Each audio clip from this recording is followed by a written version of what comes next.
बाई ग, काय मुलगी आहे की कैदाशीन? असं वागायला कसं काय जमतं यांना कोण जाणे. सोसायटीच्या बागेत जरा कुठे निवांत बसली असतानाच अर्चनाला ही कुजबूज ऐकू आली आणि तिचा ताजतवानं होण्यासाठी मोकळी हवा खाण्यासाठी आलेला जीव कानकोंडा झाला. हे असं तिला गेले 4-5 दिवस खूपच ऐकून घ्यावं लागत होतं. पण माझा तरी काय दोष? किती सहन करू मी तरी? असा विचार करून ती तिथून निघाली. अर्चना दिवीज जोशी, राहणार पुणे, वय 68 वर्षे, सुखवस्तू कुटुंबात जन्म.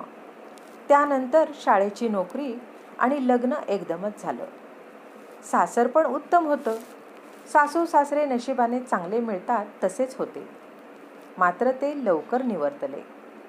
अगदी कुठलीच न्यूनता नव्हती, फक्त एक सोडून. अर्चना आणि दिविजला खूप प्रयत्न करूनही मूलबाळ नव्हतं आणि दत्तक घेणं त्या दोघांनाही मान्य नव्हतं.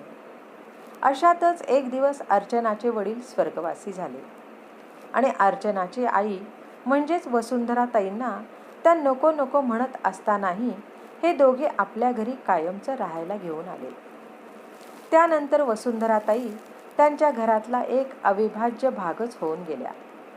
कधी कधी तर वसुंधराताई आणि अर्चना यांच्यापेक्षा दिविजराव आणि वसुंधराताई म्हणजेच सासू आणि जावई यांचं नातं जास्त घट्ट आहे की काय असा भास येणाऱ्या जाणाऱ्या प्रत्येकाला व्हायचा.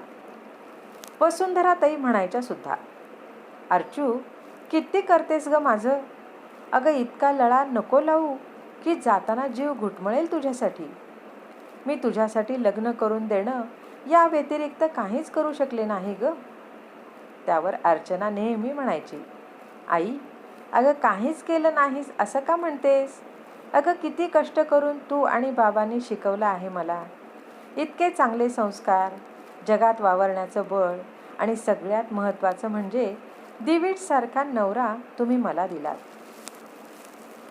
अगं सगळे खूप टोचून बोलतात मला मी वांज आहे म्हणून, पण दिवीज मला कधीच काही बोलत नाही. अगं मला नाही का वाटत आई व्हावं असं, पण नाही आता आमच्या नशिबात, त्याला कोण काय करणार. आणि तूही कधीच मला यावरून बोलत नाहीस, त्यामुळे तू अजिबात काही बोलूच नकोस. मी शाळेत गेल्यावर सगळं घर कसं उत्तम सांभाळते आहेसच की तू. असे संवाद त्यांच्यात कायमच व्हायचे. तेव्हा अर्चनाला कुठे ठाऊक होतं की कालांतराने आईलाच एका लहान बाळासारखं सांभाळावं लागेल आणि तिचा जीव आईसाठी घुटमळत राहील. अर्चनाची नोकरी संपली. आता कुठे जरा वेळ तिला तिच्यासाठी मिळणार होता. तोच काही महिन्यात वसुंधराताई जिन्यावरून पडल्या आणि कायमच्या अंथरुणाला खिळल्या. तरीही अर्चना आणि दिवीज सगळं अगदी जातीने लक्ष देऊन पथ्य पाळत होते. एकदा वसुंधराताई दोघांना बोलावून म्हणाल्या, जावई बापू आणि अर्चू, तुमच्याकडून करून घेताना मला लाज वाटते हो. दिवसातून 2-3 वेळा डायपर बदलायला लागतात. त्यापेक्षा मी काय म्हणते, निदान 1 दिवसाची बाई ठेवा. अर्जू मला चांगलं पेन्शन आहे आणि इतके वर्ष तुम्ही कसलीच मदत न घेतल्याने ते साठून राहिलं आहे. ते वापरा, मला काहीही वाटणार नाही. अगं अशा प्रसंगासाठीच तर ठेवलं आहे ते. पण दोघांनीही हट्टाने, आम्हाला जमतंय तोपर्यंत आम्ही तुमचं सगळं करणार. होईना झालं की ठेवू बाई, किंवा तेव्हाचं तेव्हा बघू, असं म्हणून अगदी आत्तापर्यंत सगळं केलं अर्चनाने आईचं. पण गेले काही महिने वसुंधराताईंची तब्येत फारच ढासळत चालली होती. आता मात्र न राहून 2 महिन्यांपूर्वी अर्चनाने दोन्ही वेळेला आईचं करायला बायका ठेवल्या होत्या. वसुंधराताईंना हळूहळू विस्मरण तर होतच होतं, पण काही दिवसांपूर्वी तर त्यांनी अर्चनाला चक्क पाठीत जोरजोरात दणके घातले. त्यांचं म्हणणं होतं की अर्चनाने त्यांना जेवायलाच दिलं नाही. खरं तर अर्चना स्वतःच्या तिच्या हाताने त्यांना जेवण देऊन आली आणि मगच स्वतः जेवली. पण त्यांना राग इतका अनावर झाला की त्यांनी अर्चनाला मारलं. अर्चना प्रचंड कळवळली, पण तिने तेही सहन केलं. नंतर हे काही ना काही कारणाने रोजच चालू झालं.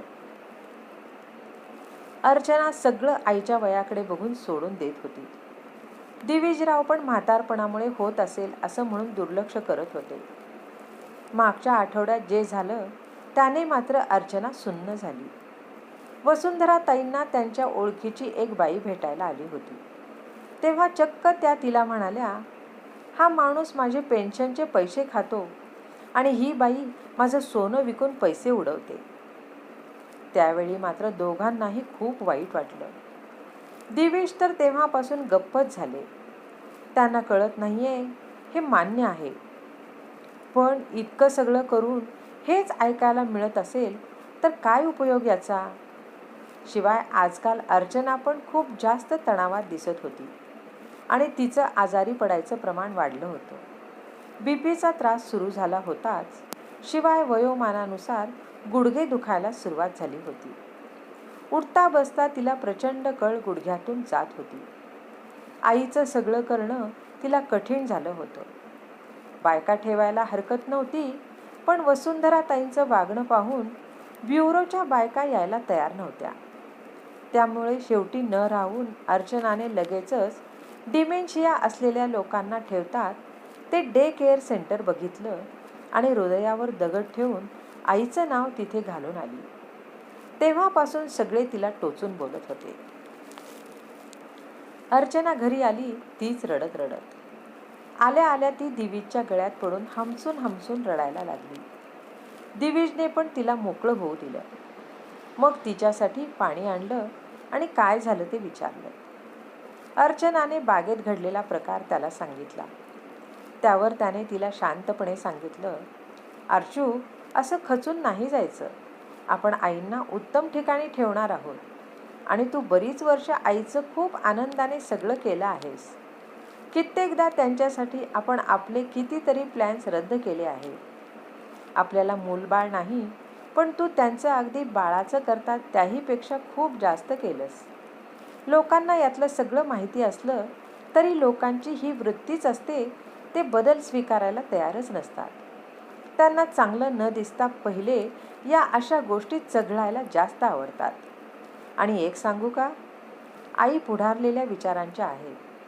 त्यांना आत्ता विस्मरणाचा आजार झाला म्हणून, पण त्या आधीही कितीतरी वेळा तुला सुचवू पाहत होत्या की वृद्धाश्रमात ठेवा मला. अगं, तू गेली 20 वर्षे त्यांचं करते आहेस. त्यांना मनातून अजिबात काहीही वाटणार नाही. लोक हजार तोंडाने बोलतात, आपण त्याचा विचार करायचा नाही. डॉक्टरांनी सांगितलं आहेच ना, आता त्यांचं हे असंच होणार. शरीर हळूहळू साथ देईन असं होणार. आपण असा विचार करू की त्यांनाच त्यांची खालावत जाणारी अवस्था आपण बघितलेली आवडली नसती, म्हणून आपण त्यांना दुसरीकडे ठेवलं आहे. आपण जाऊच की 1-2 दिवसाआड तिकडे. तेव्हा मात्र खंबीरपणे ते सगळं बघायचं धारिष्ट ठेव. अर्चनाला सगळं पटत होतं, पण आईपासून दुरावणार तेही तिच्या अशा अवस्थेत हा विचार मन पोखरून काढत होता. पण तिने स्वतःचे अश्रू पुसले. दुसऱ्याच दिवशी ती आणि दिवीज आईला सोडायला गेले. अर्चना आतून खूप हल्ली होती. शेवटी तिची आईच ती.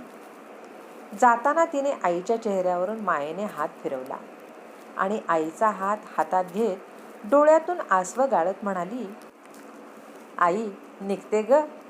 तू मला पोटात असल्यापासून सांभाळलंस. एकुलती एक असल्याने तुला जमेल तसे हट्ट पुरवलेस. बाबा गेल्यावर पण माझ्या पाठीशी खंबीर उभी राहिलीस. पण मी बघ करंटी, तुला नाही सांभाळू शकले. मीही केलंच असतं ग आई तुझं अगदी शेवटपर्यंत, पण आता मी पण थकत चालले ग. मी चुकले आई, कमी पडले तुझं करण्यात. जमल्यास मला माफ कर. असं म्हणून ती मोठ्यांदा रडत खोलीतून बाहेर पडली. दिविजराव बाकीच्या औपचारिकता पूर्ण करून थोड्या वेळात आले. त्यांनी निघताना हात उंचावून आईला टाटा केलं खरं, पण आई मात्र शून्यात नजर लावून बसली होती. त्यांनी डोळ्यातले अश्रू मागे सारत एक वार आकाशाकडे बघत म्हटलं, परमेश्वरा, सांभाळ रे बाबा. एक मात्र अगदी खरं, पराधीन आहे जगती, पुत्र मानवाचा दोष ना कुणाचा. रसिक श्रोते हो, ही कथा तुम्हाला आवडली असेल तर लाईक करा, शेअर करा, सबस्क्राईब करा आणि एक गोड कमेंट द्यायला विसरू नका. जय श्रीराम.